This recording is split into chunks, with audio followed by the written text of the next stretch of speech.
on the couch here at Breakfast Television. Thank you for coming. Thank you for having me. And we decided to have a little bit of an extra conversation because once you agreed to come on the show, with your gold medal, by the way, if we can show a close-up of pretty sweet it, souvenir. weighs a ton. Yeah. It's awesome. You should be so proud of yourself. Not everybody in this country is proud of you in that regard. What have you been dealing with? Yeah, exactly that. Not everyone is happy with my decision. Not everyone's happy that I came back with the gold medal and that, you know, I'm still proud to be here. Lots of stuff on Twitter, but I also have lots of people who support me, so it's okay. You know, it's a really interesting discussion, Sydney, and I'm glad you came on today because on Twitter it seems like there are comments about what does it mean to be Canadian? What does it mean to be American? And I want to show how brutal it is because you've got to have some sort of superpower to deal with the mental strength. Guys, you can roll in one of the comments, and this was one of the harshest critiques that I saw from one of our Twitter followers saying, so tomorrow morning at BT Vancouver we'll be interviewing Hitler, or at least someone that's as disgusting as him at Sydney Leroux. You're 22. How does that affect you? How do you handle that? It's funny because I think, you know, before we won, I can have a little attitude and I can comment back sometimes, but now it's just like I'm happy. And it's sad that people can't be happy for you. Like, I understand that, you know, I was born here, but I left a long time ago. And I had these dreams of playing for the U.S. women's national team a long time ago. And I wasn't going to stop until I got there.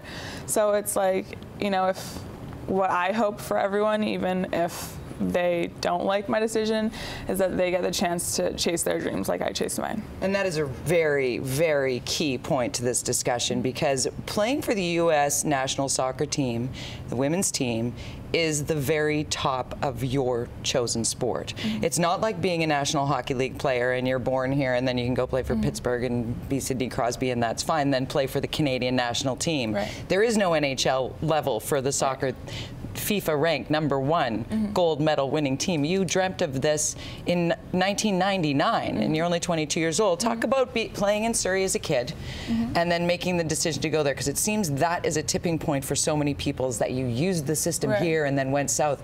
Right. How are you any different from Owen Hargrave or any of the players that are born and raised here? I think it'd be a little different if, you know, I was given the chance to leave maybe 2 years ago. But I left on my own when I was 14 years old. And no matter what, like, that's hard. I gave up everything. I gave up my family, I gave up my friends, everything that I've ever known to, you know, chase this dream. And I mean, it's growing up here, I love coming home. Like, I still consider this my home. I'm still happy to come back and see my friends and my family and to see how proud they are of me. How was it playing at BC Place here? We're looking at the CONCACAF. Oh, it was amazing. Yeah, that was a good game for me, but it was really exciting. I love my team. You know, my team we're so, you know, such a strong group, and I mean, I am at a loss for words. You know, that's a proud moment, kind of looking at that, Sydney. And you make a very interesting point saying that this is your home.